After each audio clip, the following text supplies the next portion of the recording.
राया विठुरायासमोर हात जोडतोय आणि म्हणतोय, जे काही तुला मिसफायर बोलले त्याचं तुलाही वाईट वाटलं असेल मला माहिती आहे, परंतु मिसफायरची दिवाळी मी चांगली करणार आहे.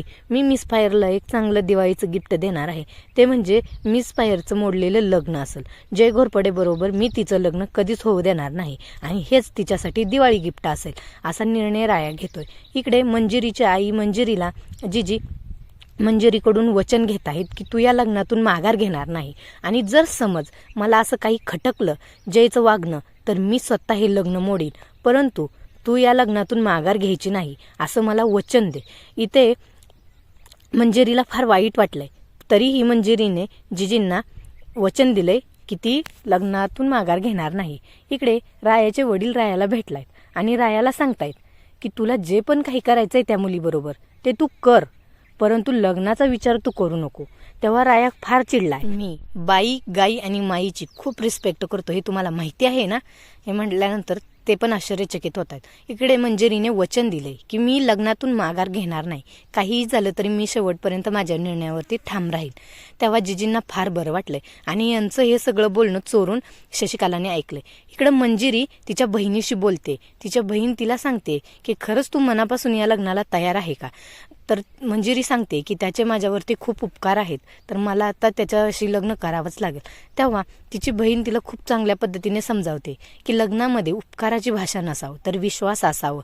त्यावरती मंजिरी फार रडते. इकडे पुढील भागामध्ये शशिकलाला कळते की मंजिरी खोलीमध्ये नाही.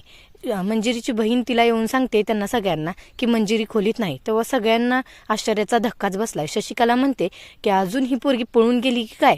तेव्हा जिजीला नानांना आणि सगळ्यांना खूप मोठा धक्का बसलाय आणि सगळे आश्चर्याने बघतायत की मंजिरी आता कुठे पळून गेली असेल. इकडे मंजिरी एका ठिकाणी आले, काहीतरी पडलेलं खांब आहे आणि ती उचलते.